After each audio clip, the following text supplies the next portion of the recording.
New South Wales has already recorded its wettest start to the year on record, with more than 870 millimetres of rainfall.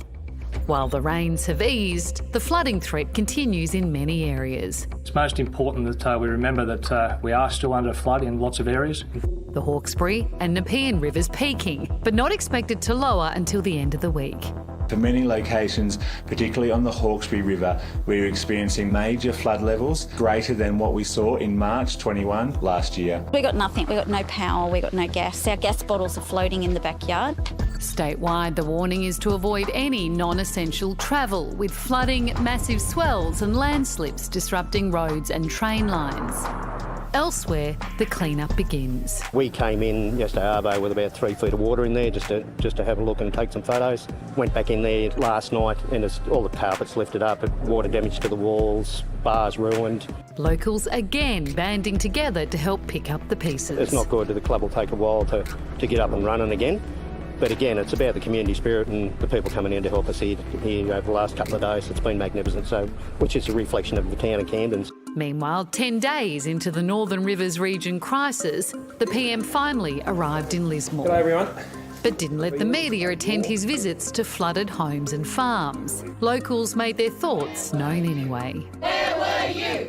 Where were you? It is very common in natural disasters that the frustration and the anger and the sense of abandonment, this happens in almost every natural disaster. The PM confirming he'll get the Governor-General to declare a national emergency to get more support and funding where it's needed. Some locals saying it's too little, too late. People have been on the ground doing this themselves. It's been community, helping community that were on roofs, community that have nowhere to go. People need to know where they're going to live. They need to know how they're going to move forward, and it needs to happen now. Sam Saulwick has been helping communities around Lismore, supplying thousands of locals with meals every day. He's been good enough to join us now. Sam, I know you're in Byron at the moment, but for the past week you've been helping feed the flood-affected towns. Tell us about the things you've seen. Yeah, look, I mean, I'm sure we've all heard some of those devastating stories and also the heartwarming ones. There's a real community coming together right across the North Coast, and the Northern Rivers is obviously called the Northern Rivers for a reason. There's a range of issues. I'm sure it's getting to a humanitarian level in that we're, people are struggling. It's now a week, 10 days, no power, no water, no flushing toilets, no food is a big one for a lot of people out there. So, yeah, the community's hurting. How are you going, Sam? You must be exhausted.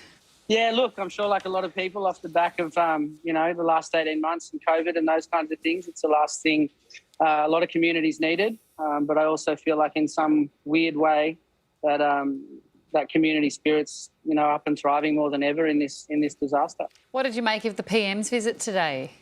Look, that's a dicey one. Us as a business and certainly the hospitality community here are trying to remain pretty positive. We're here to kind of feed the people and hopefully lift the vibe and give them a warm meal and send them on their way back to mucking out houses. Look, in regards to the PM's visit today, where the bloody hell are you? Where were you? 7 days ago?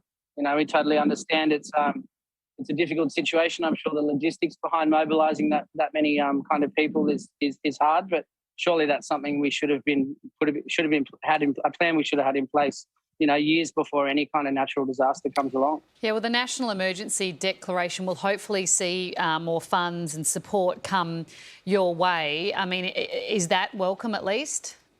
100%. Any help is welcome.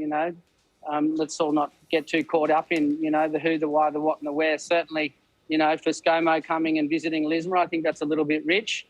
If I was wearing his shoes, maybe I'd let some of that help land and arrive and get mucked in and covered in mud like the rest of us before he decides to fly in the chopper and address the community. We're still hurting down here. We need help, mate. The delay in declaring the national emergency is apparently because the state government hadn't asked about it. How much blame do you lay at the feet of Premier Dominic Perrottet?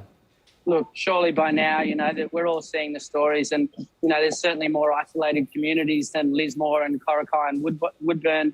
There's people devastated right across our region, and irrespective of that, we're now in a position where, they can see what's going on. The information is out there. There's a lot of people hurting and, some of those disenfranchised small rural communities, we haven't even heard the to their stories yet, you know. So as far as our community is concerned, it's not good enough. Sam, what can people do from afar if they want to help?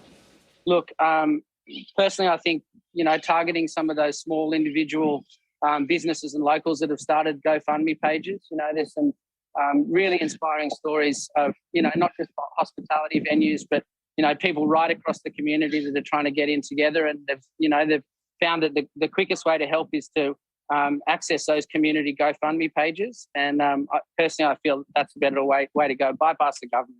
We haven't seen any disaster relief prior to this. We're still waiting on money from the so-called disaster fund from the fires. Bypass that and go straight to people's GoFundMe. Well, it's quite telling that that's the way you put it, Sam. Thanks very much for your work and thanks very much for speaking to us. Pleasure, guys. Thanks for talking to us.